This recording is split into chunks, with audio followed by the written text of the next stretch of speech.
जम्मू कश्मीर से अनुच्छेद 370 को निरस्त करने के बाद पहली बार होने वाले विधानसभा चुनाव की तैयारी चल रही है। चुनाव आयोग ने भले ही तारीखों का ऐलान नहीं किया हो, लेकिन राजनीतिक दल खुद को इस लड़ाई के लिए तैयार कर रहे हैं। डेमोक्रेटिक आजाद पार्टी के अध्यक्ष गुलाम नबी आजाद धीरे धीरे अपने एजेंडे की घोषणा कर रहे हैं। रविवार को उन्होंने अपने 3 एजेंडे की घोषणा की है। हालांकि इसमें उन्होंने अनुच्छेद 370 का जिक्र नहीं किया, जैसा कि पीडीपी और एनसी जैसी पार्टियां लगातार करती रहती हैं। उन्होंने कहा, हमारे पास 3 मुख्य एजेंडा है। पहला, राज्य का दर्जा बहाल करने के लिए। दूसरा, जम्मू कश्मीर के लोगों के लिए जमीन खरीदने के अधिकार को आरक्षित करने के लिए। और तीसरा, केवल स्थानीय युवाओं के लिए नौकरियों के अधिकार आरक्षित करने के लिए। आजाद ने कहा कि जम्मू में रहने वाले लोग जम्मू कश्मीर को राज्य का दर्जा बहाल करने में देरी से चिंतित हैं। उन्होंने कहा, भाजपा सरकार को राज्य का दर्जा बहाल करने के मामले में विलंब नहीं करना चाहिए। हमें विधानसभा चुनाव से पहले इसकी आवश्यकता है, ताकि हमारे अपने लोग ही प्रशासन चला सके।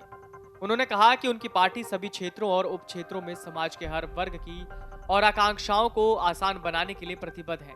आजाद ने कहा, कैडर को लोगों तक पहुंचाना चाहिए और उनकी समस्याओं का समाधान निकालने में उनकी मदद करनी चाहिए। हम लोगों को सुशासन प्रदान करने के लिए एक मजबूत मोर्चा बनाने की कोशिश करेंगे।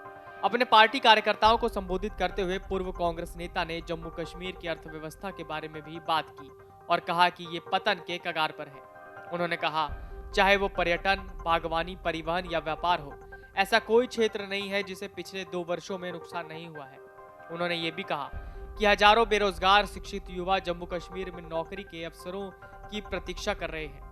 जम्मू कश्मीर के पूर्व मुख्यमंत्री गुलाम नबी आजाद ने रविवार को केंद्र शासित प्रदेश के कठुआ में बोलते हुए अपनी पार्टी के एजेंडे का खुलासा किया। उन्होंने कहा कि डेमोक्रेटिक आजाद पार्टी जम्मू कश्मीर को राज्य का दर्जा दिलाने, सिर्फ जम्मू कश्मीर के लोगों के लिए जमीन खरीदने के अधिकार को सीमित करने और केंद्र शासित प्रदेश में सिर्फ लोकल लोगों के लिए नौकरियां रिजर्व करने के लिए काम कर रही है। उन्होंने कहा कि जम्मू कश्मीर के राज्य का दर्जा बहाल करने में हो रही देरी से पूरे सूबे के लोग चिंतित हैं। उन्होंने कहा कि भाजपा सरकार को इस मामले में विलंब नहीं करना चाहिए। हमें विधानसभा चुनाव से पहले इसकी जरूरत है, ताकि हमारे अपने लोग ही प्रशासन चला सके।